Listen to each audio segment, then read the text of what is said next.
My name is Molly Weiss, and I'm the co-chair of the Education Working Group, along with Nejma Kowal and Heather Simpson. Before we dive into the main topic of today's session, I just want to give you a little bit of background about the Scaling Up Committee of Practice in case this is your first event with us. We're now in our 11th year. It's grown from about 50 members in 2015 to more than 5,000 members. And it's free to join. So if you're interested in becoming a member, someone will put a link to our website in the chat and you can join us. The Community of Practice is a network of development and climate practitioners and experts who want to learn about and contribute to the scaling agenda, helping to achieve sustainable impact that manage the scale of the problems we're trying to address. There are 9 working groups, of which education is one, and the community publishes reports on the scaling experiences of its members, including in regular newsletters. It produces its own knowledge products, and it organizes these annual fora events to exchange scaling knowledge and promote action. This year's 2-week forum is a significant milestone for the community with the official launch of the Scaling Campaign 2026-2030. And this is a collective effort to strengthen the systems, standards, and partnerships needed to make transformational scaling the norm across development and climate ecosystems. We hope you've been able to join other sessions or will join other sessions later this week, especially the final session this Friday, March 6th, when we'll summarize the main takeaways from the forum and issue a call for action to support the campaign. So let's now turn to the topic of today's session, the hidden architecture of education ministries, how government really works, and why it matters for scale. We're delighted you're all joining us for this very important discussion. We know that across many countries, education innovators, funders, and implementers increasingly agree that government adoption is the only credible pathway to scale. But most conversations about the government still treat it as a sort of black box. So they engage it at moments of approval rather than seek to understand government as a complex system with its own incentives, constraints, and decision-making rhythms. And especially given the shifting funding landscape, this gap in understanding could become one of the biggest barriers to sustainable impact. So this session is focused on really sort of pulling back the curtain on how education ministries really function. It'll be focused on a real-world case study from Zanzibar, with the goal being to move our conversation beyond abstract calls for government ownership towards a more realistic, practical, operational understanding of how decisions are made in practice and what that means for how programs are designed. So we'll open this session with a brief presentation and reflections on the Zanzibar case being highlighted, and it's also recently been shared about in an article to which we'll share the link. Then we'll have a fireside chat to dive more deeply into questions around ministry decision-making, credible partnership, priorities, and constraints.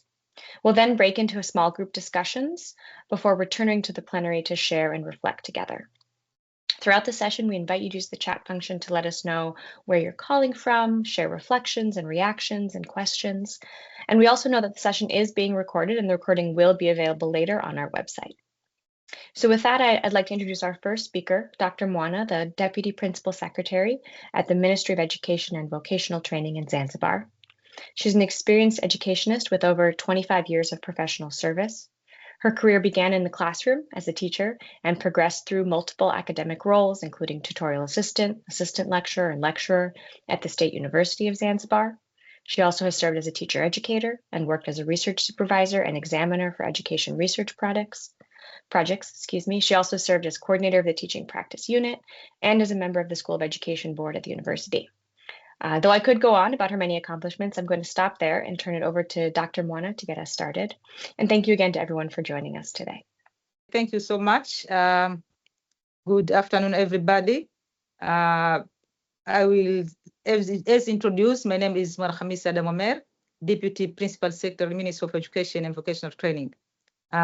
So thank you so much for inviting me for this forum, and thank you, audience, for joining this forum. So today, briefly, we'll talk about Zanzibar experience in working with partners in education. And we'll take close examples or reflection from Elimu Soko that we recently worked with them with a pilot of supporting our students and our teachers in school through early learning grades. So that will be our talk or narrative today. Thank you so much. First of all, when we work together, when we accept the proposal or partnership with anyone, the first thing that the partners is supposed to do is to meet the management, top management of the Ministry of Education. And here we are talking about PS, Principal Secretary of the Ministry of Education. So all requests go to him first or to her first, and then there will be a talk. So you cannot, as a partner, if you want to support education system, you cannot talk with officers or directors or anyone who is working in the Ministry of Education. The idea or the interest must be understood by the top management who is the PS, who is making the decision. And I'm deputy PS, and there is another deputy PS. So we are in the same level. We can also take that initiative to make decision of the proposal or any initiative that is interested to work with Zanzibar system of education. So why do we accept the proposal? First, after submitting it to the PS, we need to understand that it is aligned with our priority. That is very important. We have priorities in this. Currently, we are doing education reform, which has 5 areas of reform that we need to work with them. And for example, in the first area, we are working with, we are reviewing our policy and education act. The second area is education management and administration. Another area is curriculum and teaching. Another area is digitalization education. Another area is teacher management and teacher allocation protocol. We have a language of instruction, education fundings, and participation of private sectors in education and learning environment. So those are 8 areas that are the focus, our interests in the Ministry of Education currently that we take when partners come to work with us. So taking example of Elim Soko, they came with the fund, and we gave them, they follow all the procedures. They met PS, and we were convinced that they have that fund and it could help us with our priorities. We presented our priorities to them, and we had a call to other partners who is interested to work with this, but we showed our priorities, and our priority here was in supporting our teachers in the early grade. So this is directly leading with one area of education reform, which is curriculum and teaching. So when we're talking, because curriculum and teaching, for example, is one area, it has so many components. So supporting teachers to be able to teach effectively in early learning grade, that was our priority, and that was done by Elimu Soko. So that is one step. The second step, the first step is to meet PS, and the second step is to understand our priority and accept working with those priority, and then we have a call. Another steps when you are working with the Ministry of Education here in Zanzibar is to formalize collaboration. Any partners who want to work with the government, there must be formal agreement, which is MOU, Memorandum of Understanding. So with Elimu Soko, we also had MOU with them. We had MOU with different parts, Ministry of Education, our side as a government, Axiom, and Elimu Hampel Foundation, and Elimu Soko. So this is very important part. You cannot work with the government if there is no MOU, areas that show every part the responsibilities, partners and the government side responsibility in this, in any initiative that is going to be done. Another part which is very important when working with the government is to understand. And for example, from us, Ministry of Education and Vocational Training Zanzibar, is we accept the proposal or partnership if the initiative is strengthening the system of education, is coming to strengthen what we already have. For example, with the talking about Elimu Soko, they came here with these ideas of supporting teachers in teaching this early grade. This is in our structures that we already have, because we have teacher training, we have professional development training for our teachers, and this area is our priority. So it's not like it's a new task that is coming to be added in the system, is in the structure that is already existing. So there is no headache to accept this kind of proposal or interest that is supporting the ministry in its priority and then in the existing structure, because it's not going to challenge us, or is not going to make any harm to the ministry education system, but is going to support what we already have. So that is very important things, that any kind of initiative must strengthen the system that already exists in terms of teacher training, in terms of capacity building, in terms of whatever you want. So that is well known when you come to the Ministry of Education the first time, when we show the priority and understand what is going to be done. So when we decide which proposal or support is important to us, we are looking for different things. First is the practicality of the issues itself. Is it okay? Is it can our teachers or students practice it after the completion of the project? Can we practice it? Is it practical? Or is it interested? Our teachers can perform it, can do it. If it's very difficult, complex structure, maybe it's not aligned with our context, it's become difficult to accept and is not accepted. But if it is in the structure itself, in the structure of the Ministry of Education, is practical, that teacher can practice it in their daily practice in their school, that is a good sign that this interest, this partnership is very important to us, and we accept in that way. Another thing is sustainability of the initiative or the pilot. So when you're talking about Elimu Soko, all of these criteria were met because it was very practical. It went directly to the teachers. Teachers were trained. Is there the existing, because we were not supposed in this pilot to hire new teachers. We use the same teachers that we already have in our system, and we train them in our daily way that we are always training our teachers. So it was practical, and then aspect of sustainability, it was sustainable because this is the area that we have as a Ministry of Education to fund. Teacher training is a very important aspect that need to be funded by the government every year. So it's not like we are adding another things, but when we see that we have pilot like Elimu Soko that have impact to our teachers and it changed student performance, that means we have a room to request for extra fund, but in the same fund of teacher training. But we have the justification to request for extra fund from the Ministry of Finance, because we have approved that this initiative is working and it can support our teachers and overall the system of education. Another thing is that we consider and we pay very close attention is during the preparation of any kind of initiative. Who is preparing or designing the program?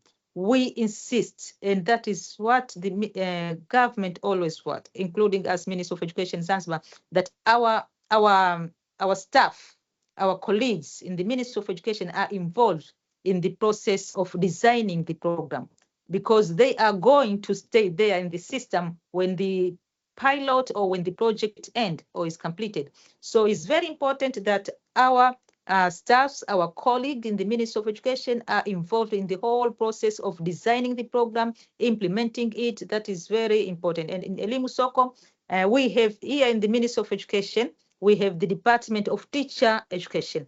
This department was fully involved in the whole piloting of Elimu Soko. They understand everything from the first time when it starts, all process of designing until in the process of implementation. So now it is in the system. This initiative that was done, this pilot, Elimu Soko pilot that was done in the system, is known by the ministry, is known by the department itself, Department of Teacher Education, and they can use it with in other schools that has not been piloted with this project, and teachers themselves, because the teachers are always in the system there. They will always remain in the schools there. If they are transferred in another school, so they have the knowledge and skills that we think or we thought was important for them to understand, so as to help our learners for this early grade learning. So that is very important aspect in the designing of the project, to involve the colleagues or the staff of the Ministry of Education who are responsible. It depends what kind of project you are coming with to the ministry, then you will be given responsible department or institution to work with. So when the project complete, that knowledge, that skills, everything's experience is there. It can be implemented in the daily practice of the Ministry of Education. And another part is the implementation stage. In the implementation stage, we insist that we don't allow, as a Minister of Education, that people outside the system are coming in the in school, for example, to teach. What we want is these partners, if they are experts, they train our experts. We have subject advisors, we have master trainer, they train them, and these people, master trainers, subject advisor, are going to train the teachers. Because if we use people or experts from outside the ministry, they will train teachers. But when they end, the project end, and those experts leave, that means when teachers need support, there is no one who can support them. So in the implementation stage, we also insist that our colleagues, our staffs, our departments are fully involved, and we have that structure. For example, Elimu Soko involves our subject advisors, who are very important. Their daily activities is to support, to mentors teachers. So that was very important, because even when the project complete, those subject advisors are there. They are going to support teachers every day. So that is their task. The skills remain in the system, and teachers have those skills. So this is very important. And after all that, when we complete all that, what we see for the pilot to be scaled up is the impact, what changes brought that kind of pilot. So if we see that there is any change in the system, in the action that we wanted to solve, to take care, that means we can scale it. For example, Elimu Soko, we have proved that if you have seen that article, there was an improvement of 34% in terms of literacy and 45% in terms of numerous. So that is a very big impact. It shows that we can use this approach. We can use this piloting project to scale up in other schools, apart from the one that we use in the project and the pilot. So those are the strategies that we use. As I have mentioned, that the first step is to meet PS, top management. Then everything will come. You will be informed, everything's what you are supposed to do. And if there is any obstacle, anything that is needed, there is a smooth way of doing that. And there are people from the Ministry of Education, where we have people who are very experienced, because we have so many projects from different partners. So we are very experienced of working with different partners. We understand where to start and where to end. But most of the time, projects fail if partners meet staff without meeting the top management. They meet staff, implement things, for example, in the school, without management understanding. So when it comes at the end, you are just being shown the result, it becomes difficult to be owned by the management. So I congratulate Elimu Soko from what we have started. We follow all the procedures, and then now we are proud that this was done well, and we can we can scale up this project. Thank you so much for listening. Thank you so much, Dr. Mwana. That was a really good reflection on what Elimu Soko has actually been implemented in Zanzibar.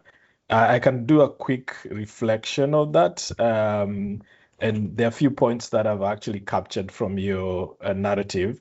One is ownership is decision pathway, not a slogan. So in this case, the government of Zanzibar was different, because the ministry did not just approve, but it also led the process. Things like priority setting, structured selection of the innovators, as well as the authority to choose. That was part of the things that actually showed leadership. The second is invert the power dynamic early or pay for it later.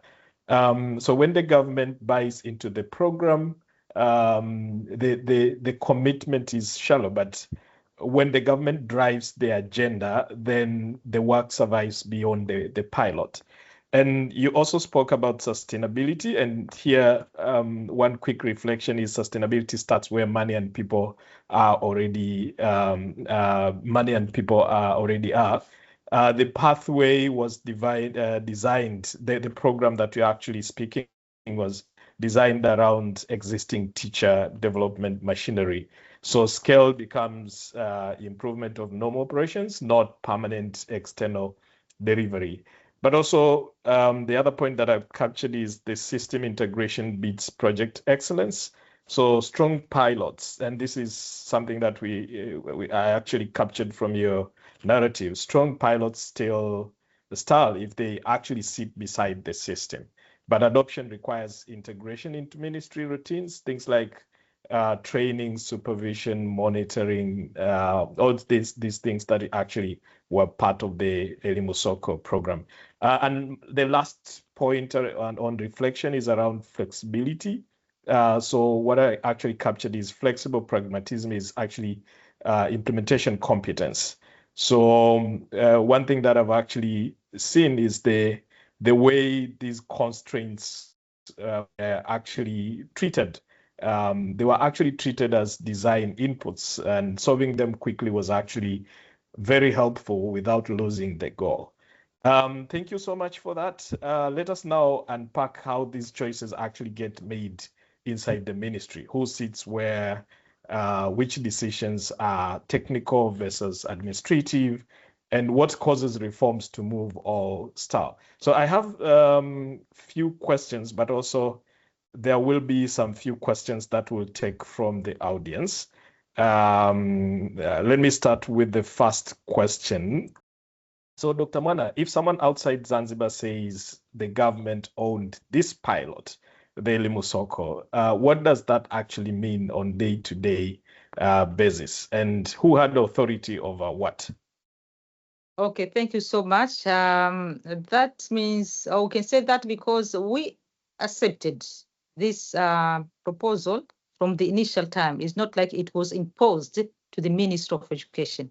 It came and we discussed, and then we accepted it by ourselves. And then is our people, staff, as I mentioned in my narrative, all our staffs were involved. They understand everything in this all pilot. So even the Elimu Soko is not here today, but people for example, in the Department of Teacher Education, teachers themselves, they understand what was happening and they can continue with that. So it is ours now. We say we own it and it is ours because we were involved and we took decision from what we should be done, and we did it ourselves with your support, financial support. Thank you. Great. Thank you so much for that. My next question is, many pilots start with funding, and then these people with funding then come and start looking at the government home. So start with funding and come with priorities. But for Elimu Soko, that was different. So as you say, the program started with priorities at the ministry. So how Zanzibar made that? How Zanzibar avoided that pattern of partners coming in with funding and priorities as well?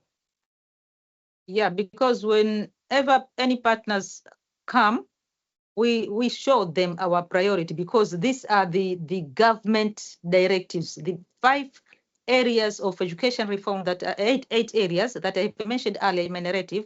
These are government directive to the Ministry of Education that we have to do this now. So the government is looking at the Ministry of Education to implement these 8 areas of education reform. So whoever is coming, we have to check if this align with our priority, education reform priority. If not, that means we will be wasting a time because at the end, the government will ask the Minister of Education about the implementation status of these 8 areas of education reform. So we are strict to show our partners or anyone who is coming that we need to implement these areas. And we have detail of these areas. We have document of what is expected from each 8 areas of education reform. So having these clear areas of education reform is the way that we can communicate with any partners to show that here is where we want to go. So if we understood each other's, that means we can exit or we can avoid from the projects that are coming, ready-made projects. Thank you. Thank you so much, Dr. Mana. That's really useful. The next question is, when ministries think about scaling these pilots or programs, the first worry is usually the cost. What was the sustainability logic you applied from the beginning with Elimu Soko? Yeah, because we saw it is a part of our daily activities of the Ministry of Education, supporting teachers, coaching them. That is always, we as a Ministry of Education, we are supposed to do that. So is an aspect that we cannot avoid. If there is Elimu Soko, if there is no Elimu Soko, if there is any partners, these are the areas that we are supposed to work with. So when any partners come with this area, that means it gives us energy that we have to, we can work with the existing structure. So this is not adding any new fund, because from it doesn't require us to request new component of fund from the Ministry of Finance, because as you know, when the budget is done from the Ministry of Education, we have our areas there, areas of early grade, areas of, for example, infrastructure and everything. So we have different areas. So if we implement new project that is not in the existing area that we are funded by the government, that means we have to negotiate. But this is already in the system, in the part of budgeting. Department of Teacher Education is a department and it has its budget. So anything that is done there, that means it already has the budget. So what has been done by Elimu Soko is just to justify to the Ministry of Finance that we need more fund in this aspect that we already have.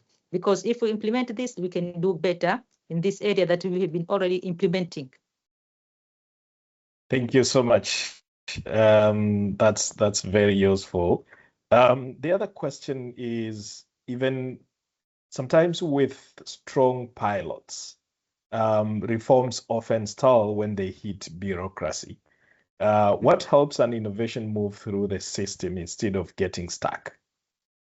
Yeah, the same thing we are talking about. The same thing is because of the if initiative, or if any support or pilot is the priority of the ministry, it will move. It will move. But if it involves the staff of the ministry and it uses the existing structure, it will move, because those are daily activities of the ministry. But if it is something else apart from the existing structure, it need extra, for example, hours, extra staff, extra fund, whatever that is not in the existing structure, it becomes difficult, because we need to understand that all of the staffs, they have their roles. This will be, for example, their role to monitor teachers, their role to investigate teachers, their role inspection, training, and others. So if you give them training in their daily job responsibility, duties, that means it's not going to stuck. It will continue, because you have added to the capacity in their daily routine or their daily responsibility that they are supposed to work. But if this staff have their daily routine in the ministry that we are expecting them to work, but there is another project different from what is expected from them, from the ministry, it becomes difficult, because he has to use the same time, because we only have this 8 hours of working, or the same hours in the day.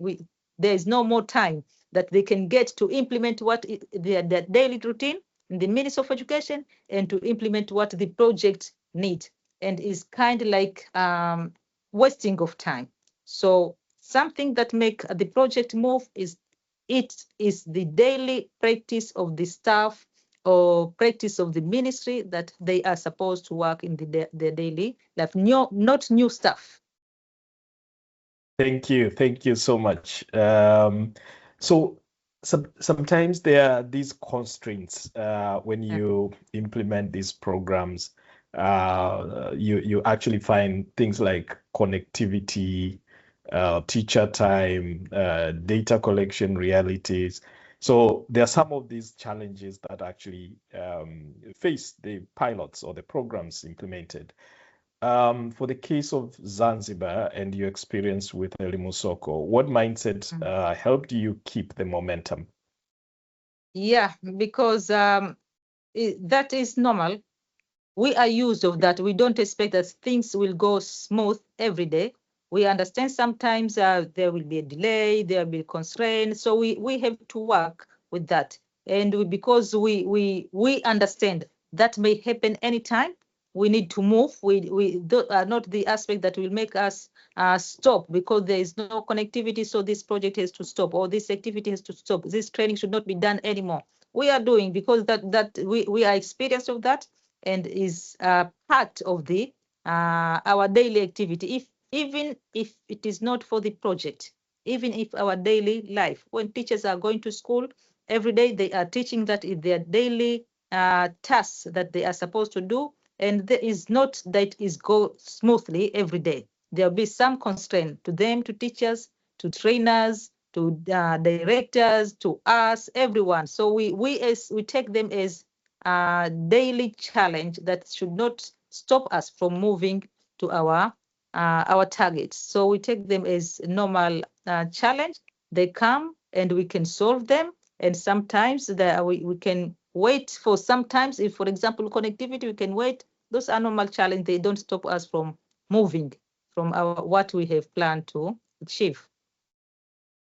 Great. Thank you so much, Dr. Mana. That's really very, very helpful. So let me start taking questions from the audience. The first question from the audience is, to what extent did the pilot evaluation data or the findings help the government to scale up? Yeah, because we understand, for example, in these areas that Elimu Soko was doing early grade, we have a very big challenge here. We have students who are reaching, for example, grade 4, grade 5, grade 6. They still don't have this early learning skills, 3 R's. So we understand that we have that problem. So this pilot, because it showed there is an improvement, even 20%, even 50%, show that there is a change from the normal practice that we are doing. There is no specific percentage that we say that this pilot is okay, but the percentage that show there is a change from our normal practice, there is an improvement from our normal practice that we are doing. It shows that we can move with this kind of approach, and it can move up from the stage that we are to another stage. So it's not like we have specific percentage that when the pilot reach this, we can scale it up. Is about showing the impact, the changes that we didn't have before, that we take that is good for us. Thank you so much. Maybe a follow-up question to that, and this is also coming from the audience. Given this data that were coming out of the implementation of the pilot, and as I said, you actually indicated the performance that has improved. So how does that help in programming decisions from the management perspective? How did the results help you as management of the ministry to make some of the decisions?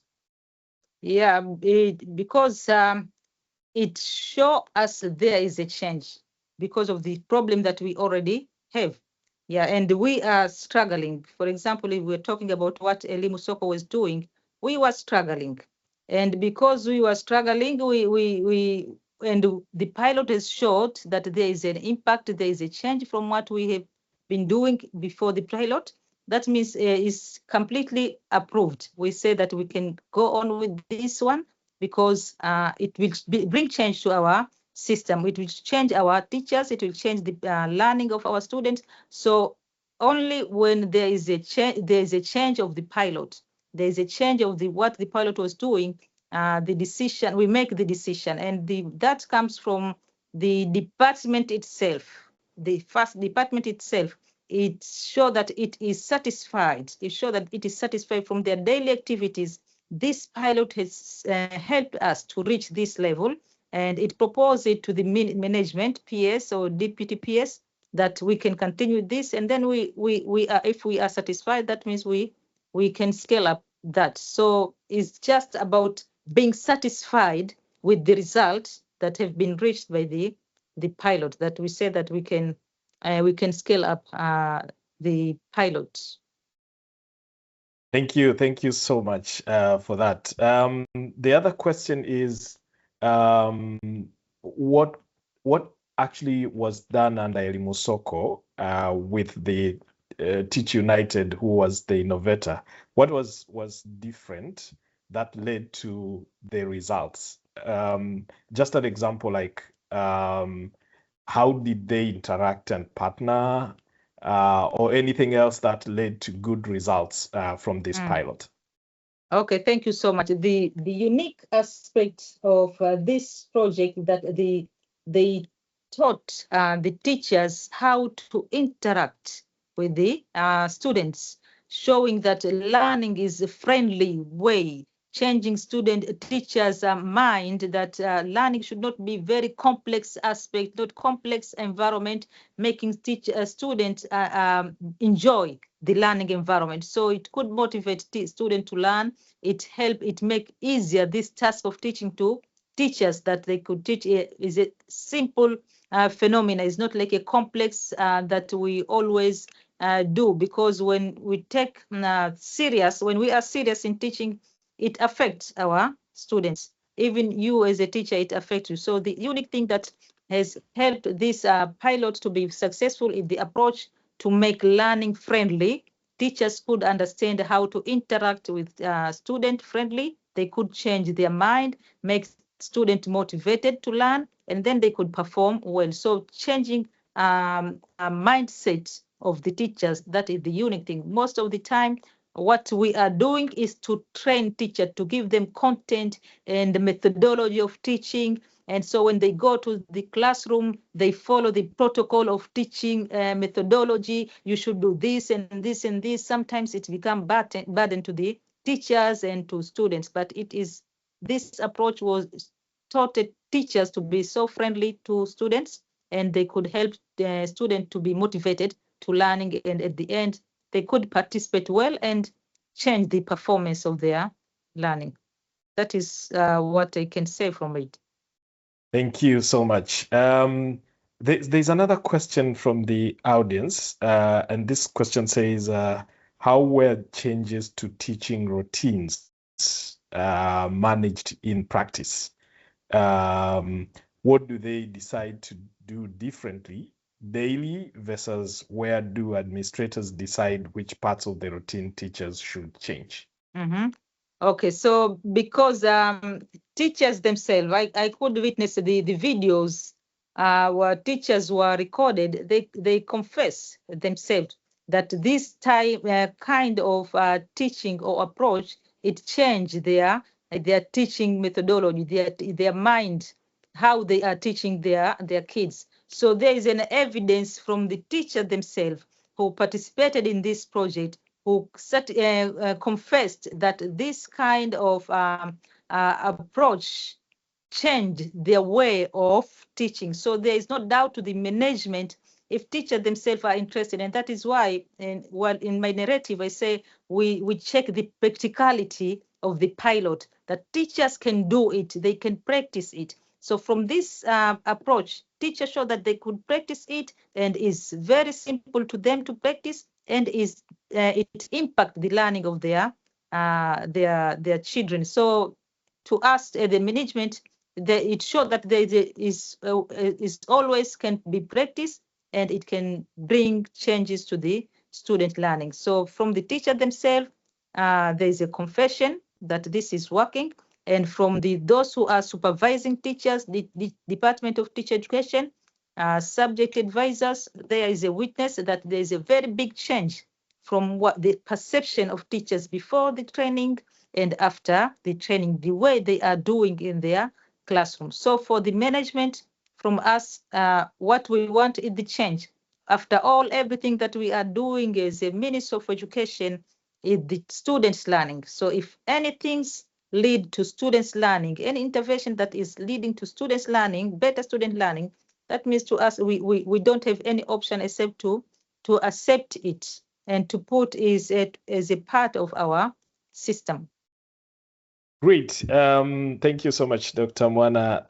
The next question is, what implementation advice or observations would you have for countries that are larger than Zanzibar by either geography or population?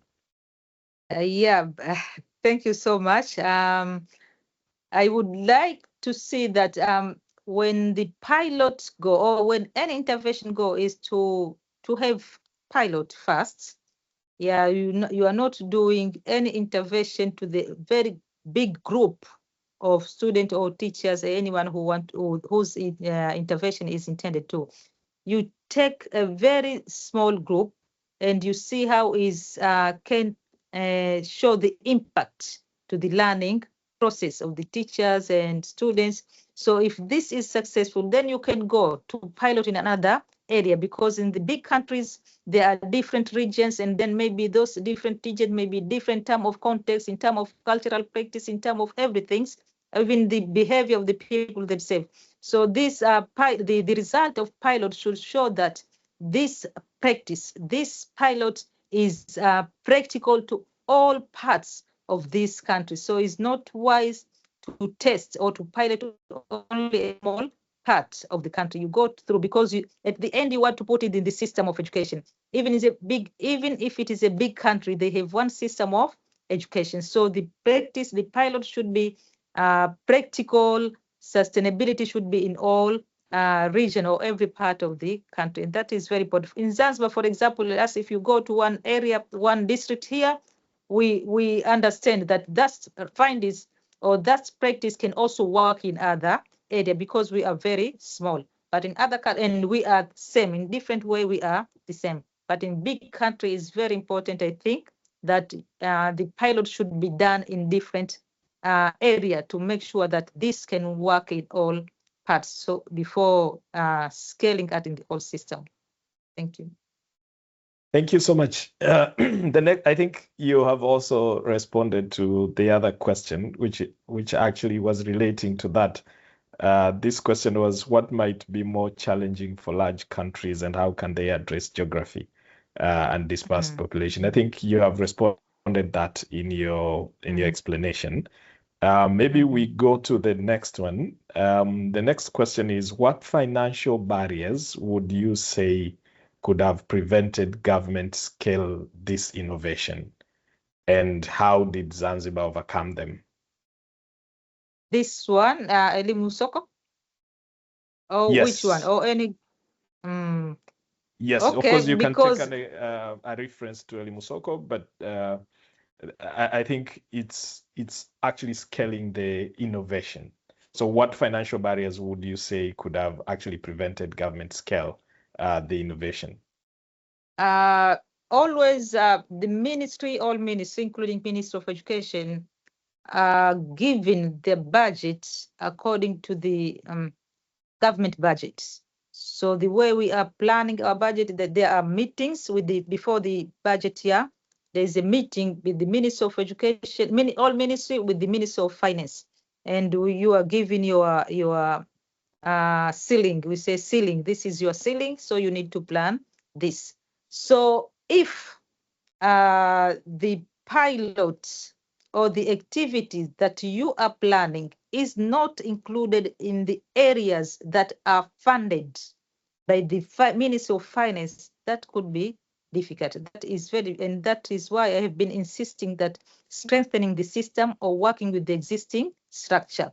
So if any activities is out of the existing structure on the area that is funded by the Ministry of Finance, it becomes difficult to implement, to scale out. But if the areas, for example, this Elim Soko is a part of what we always do in the Ministry of Education, teacher training. The only thing that maybe we could have shortage of budget if there is not enough budget from the government, but is in the part that are funded by the government. Teacher training is a part that is funded by the government, but we can miss the budget if there is no enough budget from the government. It's not because of the aspect of the area itself, because of the shortage of the budget from the government itself, top government itself. So that is what I can say. Thank you so much. The other question is also related to the finance. So the question is, besides finance, what were one or two biggest challenges the pilot faced, and how were they addressed? Okay, the biggest challenge is sometimes we as a Ministry of Education, we're so busiest ministry in the government. So there are so many activities, and sometimes you may plan something to be done, activity to be done, but teachers may not be available there. There may be another task, government task, that they are supposed to attend. So for that, we need to plan the activity for another day. Sometimes maybe the trainers themselves, they maybe they have already planned the training to train the teacher. The trainer facilitator will be there, but the teachers will be there, but the facilitator may be not there because of other responsibility. And we are not so many in our we are not so many in the ministry. For example, in the Department of Teacher Education, there are very few staff there. And if you agree with me, you'll see that most of the time you are talking with Mr. Hamis is doing everything because a lot of responsibility. So because we are few, that is the challenge and the whole ministry challenge. Sometimes you may plan something, but it may not happen according to this time. So the important thing is understanding our situation. Partners have to understand our situation. Sometimes you need meeting with top management, but you don't get opportunity or room to talk to them because of the responsibility, not because of the ignoring them or any other reason. Is because of the time, the schedule, and other activities that we don't have control over them. So we have to change the schedule that we have already planned.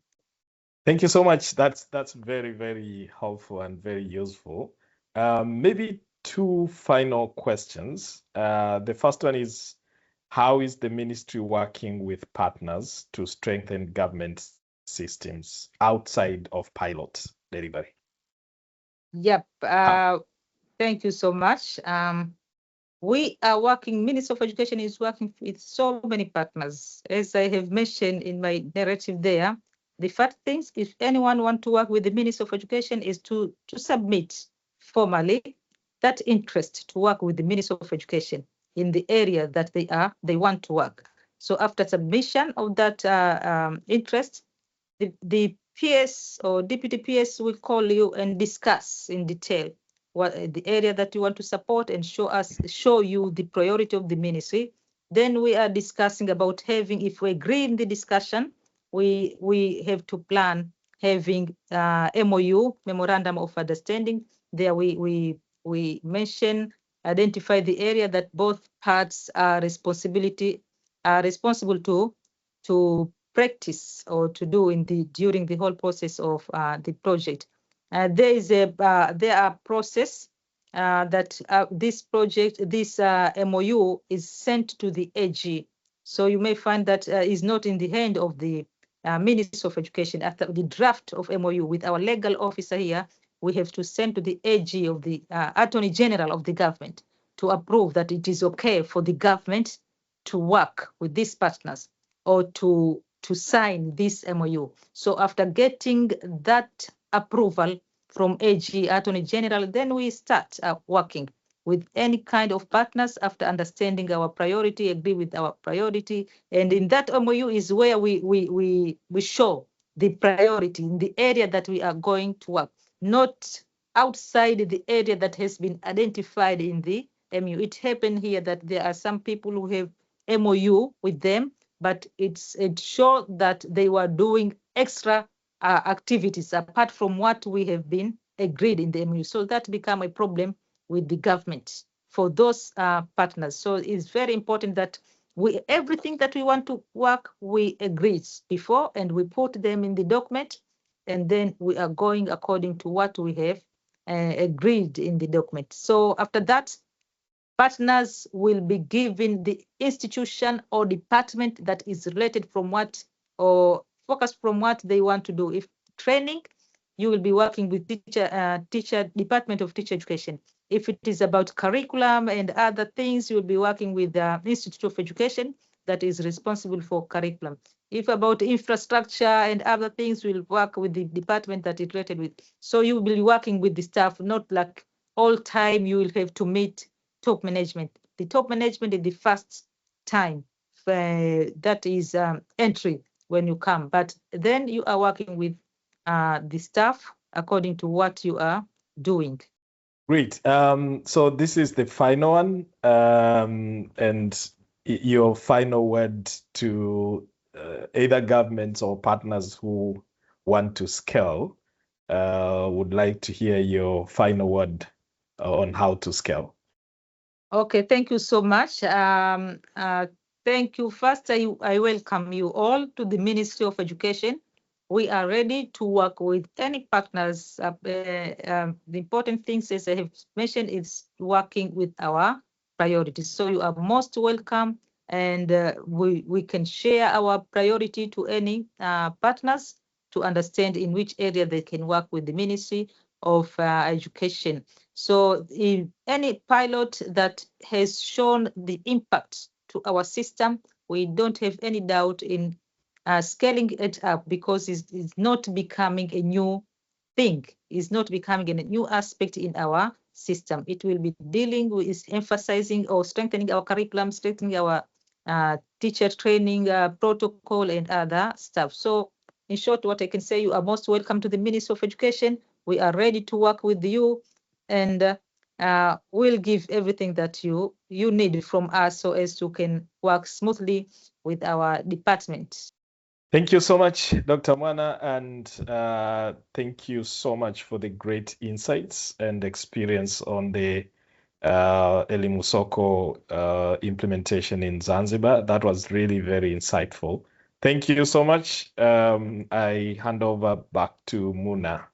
Thank you, Jackson, and thank you, Dr. Mwana, and just extending our appreciation again to the Ministry of Education and Vocational Training in Zanzibar, and also to our innovation partners, Teach United, just highlighting their role in that successful pilot. We will now switch over to breakout groups. So shortly, we will be moved into groups of about 8 people per group for the next 20 to 25 minutes. So I'll just give a few instructions on how we will spend that time. And then once we go directly into the groups, we'd ask each group to just quickly select one group representative who can jot down notes on the discussion in the group. And when we come back, we'll have a collective report back on the participant reflections before we close. So when you go into the groups, we're going to ask to do 2 round robins and an open discussion. So what we'll try to do is just go around for each of the questions and have a bit of a summary of what we were able to hear. So for example, I'll start with group 5, just to say 2 principles that were highlighted in group 5 were system integration. We spoke about really embedding deeply within existing systems, and also pragmatism. And that was sort of framed as, just having a mindset that is patient for long-term partnership and all the ups and downs that come with that. So just going in with flexibility of mind was raised as very important. In terms of assumptions that were brought into the webinar today and perhaps challenged by the Zanzibar case experience, 2 issues raised in our group were that an expectation that high staff turnover in the public sector is probably going to limit the sustainability of partnerships, and that political appointments, so perhaps where a decision maker is not necessarily a subject expert, can hamper the technical delivery. How did the Zanzibar experience speak to those? Dr. Mwana had spoken about taking senior leadership as a starting point and then directly engaging with the technical team. So in our group, we observed that the engagement with the technical team can somewhat insulate you from the risk of political appointees, perhaps not contributing as well as they could to the process. but it can expose you more to the risk of turnover. If you have high turnover in the technical team, then that is a greater risk for the partnership to manage. And then in terms of what we could change, a design change about how we plan or partner, and this is as far as we got in our discussion, was just being very intentional about cultivating partnerships of trust. So really relationship building at an individual level, formal and informal level, and then but also having very clear roles and responsibilities. So the importance of formalizing. So the takeaway is the informal matters, invest in the informal, but the formal also matters. So that was group 5. I'll hand over to, I think we have 1, 2, and 7 as well. So whoever's writing notes on group 1, perhaps could you do a quick rundown of what was discussed? Yes, thank you so much. So I didn't know which group number we were, so I just wrote in the slide for group 1, and I put our names there just to kind of, at least so it's somehow clear to someone. So I think we had a similar highlight in terms of principles. So the kind of system integration, or really going where government is, and the flexible pragmatism. And right at the end, there was a really nice kind of example around that. Just kind of trying lots of different things within the system. Sometimes we can feel the system sort of constrains us to work in just really specific ways, but there are lots of personnel and there are lots of people who, not that they play overlapping roles, but they can be engaged in different interventions. I think one of the kind of design changes we talked about was, sometimes we think about leapfrogging when we're working with governments, but that doesn't always work. It has to be really kind of contextually embedded and driven. So just really thinking about how to do that, especially, I guess, if we have a multi-country solution. And then I think we talked a lot around the kind of, the last thing, which is sort of around, we didn't maybe directly, we weren't totally faithful to the questions, but just thinking about how you can sort of incorporate some of these principles. Something I shared that our facilitator asked me to share here is a line from Spring Impact, which is very nice, where your solution should be a vitamin to the beneficiaries and like a painkiller for frontline workers. And I think that really came out from Dr. Mwana as well, that the teachers kind of enjoyed and engaged with what they were being given. And that was really helpful in as another layer of decision making for the government to scale, to see that they could do it and they wanted to do it. Maybe I'll just stop there to give other people a chance. Thank you so much. Thank you very much, Risha, for those rich reflections.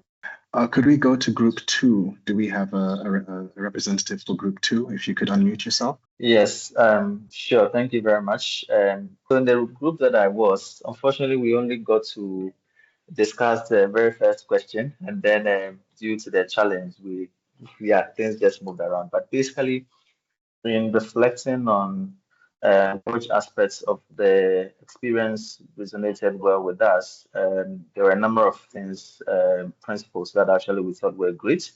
The first one that was shared in the group was in relation to working within the priorities of the government or whichever ministry that you are working with. And as we learned from the Zanzibar experience, that ensures that whatever that we are doing, for instance, the government officials are not having to, if you like, attend to their daily responsibilities, at the same time, attend to some extra demands of the project. But also then it has the potential to increase sustainability. A second one we also discussed is in relation to government leadership and working hard to place government in the driver's seat so that government is helping to make the decisions around the projects, what needs to happen. That way, when the project implementation period or any pilot phase period is over, it's more easy for government to continue rather than NGOs or civil societies leading and making all the decisions and then wanting to hand over to governments. Another point we discussed in the group, and maybe this will just be the last one, just to give others a chance, is designing for sustainability. That's also one that we thought was quite useful, in the sense that in attempting to do any of this work, it's important that from the onset we think about what can be sustained.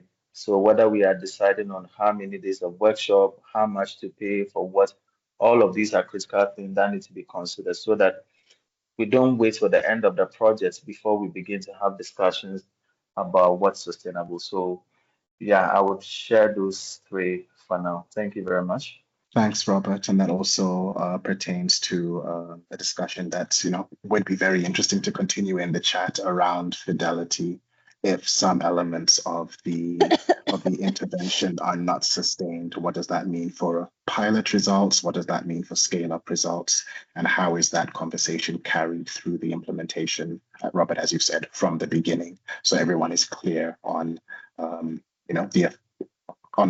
maintaining impact and what role fidelity plays in that. Okay, so yeah, I think we will close on that note. And yeah, just that, given the importance of fidelity, how do we make sure in all our planning, our design, our interaction, our budget projections, that we definitely design to maintain fidelity to secure our results? So I will say at this point, thank you everyone for joining. Thank you again to Dr. Mwana and Jackson, who were our speakers for the earlier portion of the webinar. Thank you to Teach United for conducting this pilot exercise with us in Zanzibar. Please do look at the Elimusoko website and LinkedIn page for future updates from us on upcoming pilots that we will be running and sharing knowledge from those. Over to Nejma for a little bit more about what's coming up in the scaling community of practice. Thank you, Dr. Muna. And on behalf of everyone who joined today, a sincere thank you to Dr. Mwana, Jackson, and Dr. Muna for such a rich and thought-provoking discussion. I think one of my key takeaways is the importance of government relations and ownership being at the heart of scaling, as well as locally led and African-led long-term investments are also necessary for getting to scale, as well as fidelity. On behalf of the scaling community of practice, I encourage you to engage with us in our other working groups over the next 10 days or so in our annual forum. Don't miss our next session, which is on climate change. Thank you very much to everyone.